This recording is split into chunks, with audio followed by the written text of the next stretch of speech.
নমস্কার। বাংলায় বিজেপি ক্ষমতায় এসেছে ৩টে মাস হয়নি, তার মধ্যেই বিজেপি তোলাবাজি দখলদারি শুরু করে দিয়েছে। এবং সেইটা কোনো ছুটকো ছাটকো পাড়ার কোনো লোকাল নেতা নয়, বড় বড় নেতা রাঘব বোয়াল তারা তোলাবাজি করছে। বিধায়ক থেকে শুরু করে একের পর এক দাপুটে বিজেপি নেতা তারা তোলাবাজি দখলদারির সঙ্গে যুক্ত। আর এই সমস্ত অভিযোগ কোনো বিরোধী দলের কেউ করছে না, করছে কখনো পাবলিক, আবার কখনো নিজের দলেরই বিজেপি নেতা। হ্যাঁ, একদম ঠিক শুনছেন। প্রথমেই আসি কৌস্তব বাগচি। মনে আছে আইনজীবী কৌস্তব বাগচিকে? আগে কংগ্রেস করতেন, তারপর বিজেপিতে গেলেন। তো সেই বিজেপি নেতা বিধায়ক কৌস্তব বাগচি, তার বিরুদ্ধে ক্লাব দখল থেকে শুরু করে একের পর এক বড় বড় অভিযোগ উঠে এসেছে। এবং এই কৌস্তব বাগচি একটা সময় বর্তমান মুখ্যমন্ত্রী শুভেন্দু অধিকারী সম্পর্কে মিষ্টি মিষ্টি বক্তব্য দিয়েছিল, মিষ্টি মিষ্টি শব্দ চয়ন করেছিল। শুভেন্দু অধিকারী আরে টাকা তো হাতরে নিয়েছে। শুভেন্দু অধিকারী নিজে হাতে টাকা নিয়েছে, এত বড় বড় ডায়লগ দিচ্ছে, কি বলবে এখন? আমি যেটা বললাম, আমি এখন তৃণমূলে ছিলাম বলে এমনি এমনি খেতাম, আর এখন আমি সাধু সন্ন্যাসী হয়ে গেছি। এটা চোরেদের মন্ত্রিসভার সদস্য ছিল, নিজে চুরির টাকা খেয়েছে, এখন সাধু সেজে যাচ্ছে। অধিকারী পরিবারের কি সম্পত্তি কাঁথির মানুষ জানে না, আর সেটা সমাজসেবা করে এসছে। এবার ব্যাপারটায় আসি।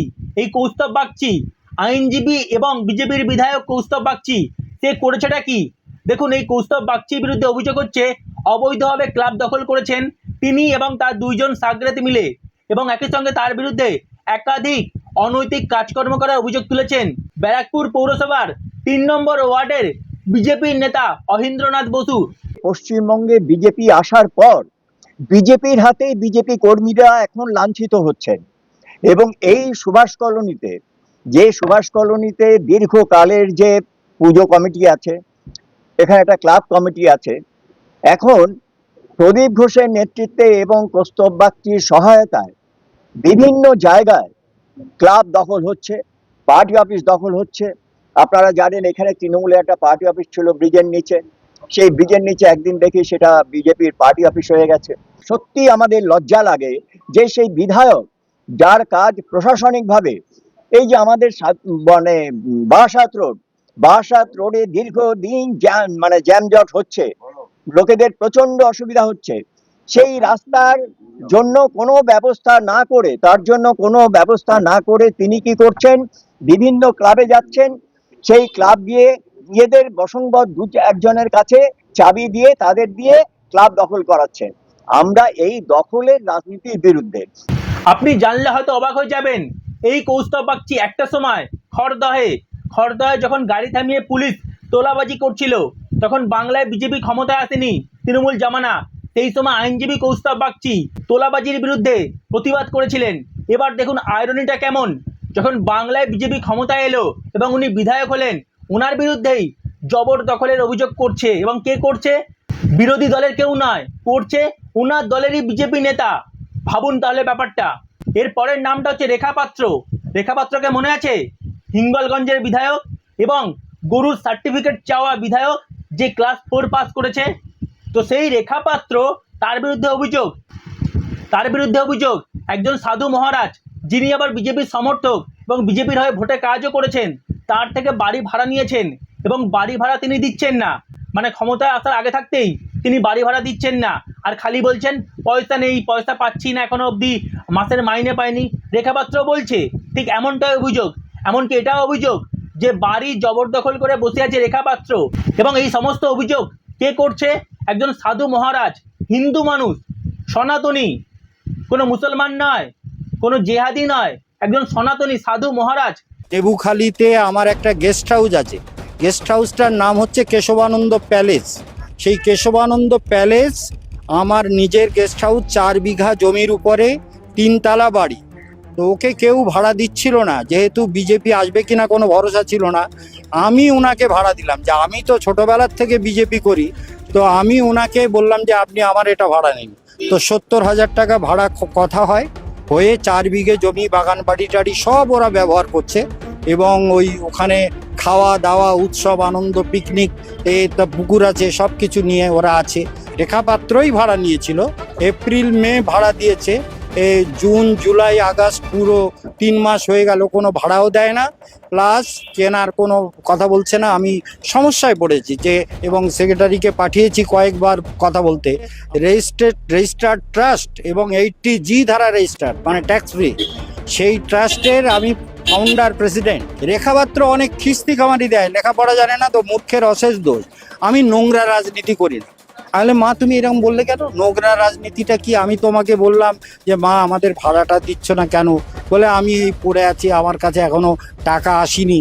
তো আমি এখানে অবজেকশন করলাম আপনারা টাকা দেন না বলে, মাসে মাসে এমএলএদের টাকা ঠিক তার অ্যাকাউন্টে চলে যায়। আর তাহলে আমার টাকাটা দিচ্ছে না কেন? রেখাপাত্র ওখানেই আছে। কে অভিযোগ করছেন এই রেখা পাত্রের বিরুদ্ধে? এমনকি তিনি মুখ্যমন্ত্রীর দরবার, শুভেন্দু অধিকারী বর্তমানে দরবার বসিয়েছেন, মানুষ সেখানে গিয়ে অভিযোগ করছে। তো সেই দরবারে গিয়ে এই সাধু মহারাজ অভিযোগ জানিয়ে এসেছেন। এই হচ্ছে বর্তমানে অবস্থা। এবার আপনি পুরো ব্যাপারটা ভাবুন। এই হিঙ্গলগঞ্জের রেখাপাত্র, আপনি একে চিনলেন কি করে?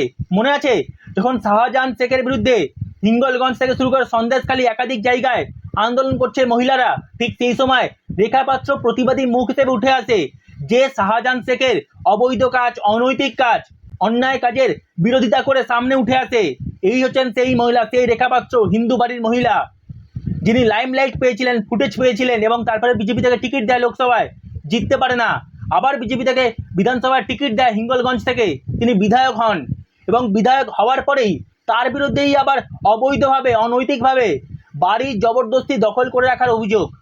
মানে যিনি একটা সময় এর বিরুদ্ধে লড়াই করেছিলেন, অবৈধ কাজের বিরুদ্ধে, অন্যায় কাজের বিরুদ্ধে, অনৈতিক কাজের বিরুদ্ধে, তার বিরুদ্ধেই বর্তমানে অবৈধ কাজ, অনৈতিক কাজের অভিযোগ উঠে আসছে। এবার আসি কালনা বিধানসভা। কালনা বিধানসভার বিজেপি বিধায়ক সিদ্ধার্থ মজুমদার, তার বিরুদ্ধে অভিযোগ তিনি একটি মহিলার বাড়ি তালা মেরে চলে আসেন এবং 50 লক্ষ টাকা দাবি করেন।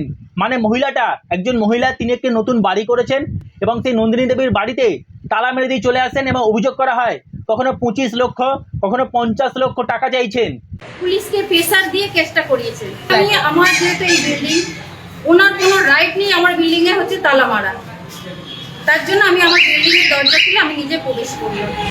মানে বাড়ি নির্মাণ করব আমি, আর টাকা দিতে হবে বিধায়ককে, এইটা কেমন ব্যাপার? এর বিরুদ্ধে কথা বলেই তো বিজেপি বাংলায় ক্ষমতা এসেছিল, তাহলে এটা তারা কি করছে জানি না। নন্দিনী দেবী, তিনি বিজেপির রাজ্য সভাপতি শ্রমিক ভট্টাচার্য, তার কাছে এই ব্যাপারটা পুরোটা জানিয়েছেন এবং বিচার চেয়েছেন। কারণ আপনাদের নিশ্চয়ই মনে থাকবে, বিজেপির রাজ্য সভাপতি শ্রমিক ভট্টাচার্য তিনি বলেছিলেন গত 15 বছরে তৃণমূল কংগ্রেস বাংলায় যা করে গেছে, তোলাবাজি, সিন্ডিকেট রাজ, এইটা বাংলায় বিজেপি করবে না।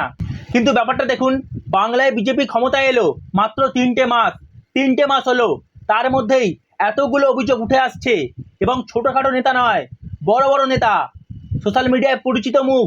এবার দেখুন, কাটোয়ার 3 বিজেপি নেতা, 3 ডাকাবুকো বিজেপি নেতা, তারা একটি ছেলেকে মারধর করছে। এই ছেলেটি হচ্ছে ল ক্লার্ক, বিএলআরও অফিসে কাজ করে, তাকে 5 লক্ষ টাকা তোলা চেয়েছে, সে দিতে পারেনি। স্বাভাবিক, ছোটোখাটো একটা ক্লার্কের চাকরি করে, সে 5 লক্ষ টাকা তোলা দেবে কি করে? কিন্তু তাকে একের পর এক থ্রেট দেয়, এবং বাধ্য হয়ে এই ছেলেটি 20,000 টাকা দেয়, কিন্তু তাতে সে মুক্তি পায়নি, তাকে রাস্তায় ধরে মেরেছে, কারণ সে 5 লক্ষ টাকা তোলা দেয়নি। এটাই অভিযোগ।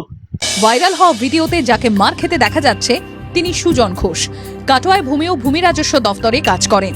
তার দাবি এলাকারই বিজেপি নেতারা টাকা চান, 20,000 টাকা দেওয়ায় তাকে মারধর করা হয়। আমি সেই তোলা দিতে অস্বীকার করি। পরবর্তীকালে বিভিন্ন চাপে আমি 20,000 টাকা দিই এবং বাদবাকি টাকা দিইনি বলে আমার ওপর আক্রমণ করে। ভাবুন তো, একটা লয়ের ক্লার্ক, মাত্র ক্লার্কের চাকরি করে সরকারি অফিসে, কতই বা মাইনে, সে বিজেপি নেতাকে, 3 বিজেপি নেতাকে 5 লক্ষ টাকা দেবে? কেন দেবে? কিসের জন্য দেবে? মাত্র 3টে মাস বাংলায় বিজেপি ক্ষমতায়, কি হচ্ছে? এমনকি অনুপম হাজরা নিশ্চয়ই চেনেন, তিনিও একাধিক অভিযোগ করেছেন নিজের দলের নেতার বিরুদ্ধে, একাধিক নেতাদের বিরুদ্ধে। দেখুন, বিজেপি নেতা অনুপম হাজরা তিনি তার একটি ফেসবুক পোস্টে লেখেন, কিছু এমএলএ এমন গতিতে তোলা তুলছে যে মনে হচ্ছে তারা নিজেরাও জানে যে এবারেই তাদের শেষ টার্ম। আমাদের মধ্যেও যে এরকম সব প্রতিভা লুকিয়ে আছে, পার্টি ক্ষমতায় না এলে জানতেই পারতাম না। এবার আসি গুসকরায়।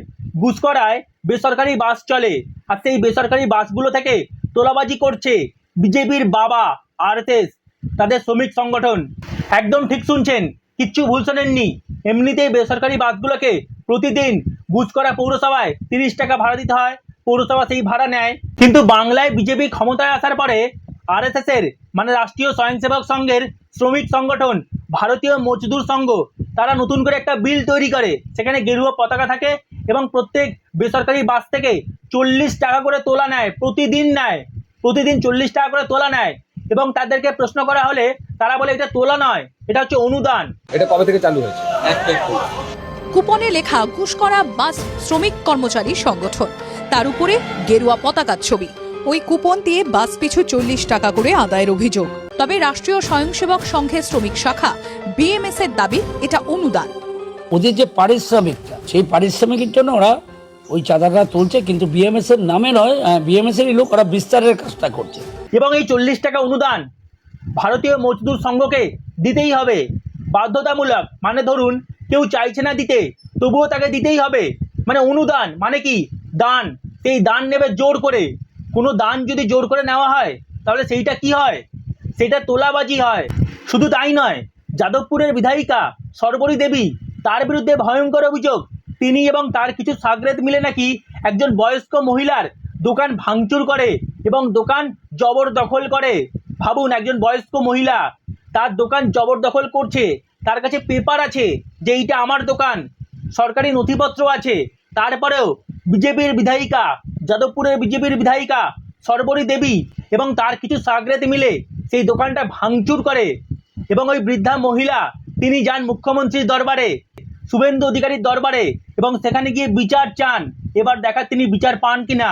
কিন্তু ব্যাপারটা হচ্ছে এই সর্বরী দেবী তিনি সিরিয়াল টিরিয়াল করতেন, এখন কি সিরিয়ালে চান্স পাচ্ছেন না, নাকি বিধায়িকা হিসেবে যে টাকা পাচ্ছেন, যে মাইনে পাচ্ছেন তাতে সন্তুষ্ট নয়, তাই জন্য একজন বয়স্ক মহিলার দোকান জবরদখল করতে হবে? অভিযোগ তো তাই। আমার দোকান দখল করেছে, শুভেন্দু স্যারের কাছে এসেছি আমার যাতে আমার দোকানটা আমি ফিরে পাই। দোকান দখল করছে সবলীদি আর অয়ন পাল আর রাজারা। আমার কাগজপত্র রয়েছে, আমার দলিল রয়েছে, আমার সব কিছু দেখেছে। আপনি কি ভাবছেন শুধুমাত্র এইগুলো?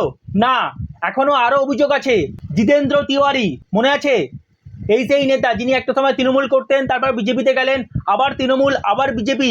তো আসানসোলের এই দাপুটে নেতা তিনি বলছেন বাংলায় সবেমাত্র বিজেপি ক্ষমতা এসেছে এবং ক্ষমতা আসার পরেই তোলাবাজি শুরু করে দিয়েছে একাধিক বিজেপি নেতা। जो बातें मैं कहने जा रहा हूं वो बहुत दुख के साथ कह रहा हूं। 15 साल में तृणमूल कांग्रेस का लोग जितना बड़ा गुंडा बना था, 2 महीना में हमारा आदमी लोग उससे ज्यादा बड़ा गुंडा बनने का कोशिश कर रहा है।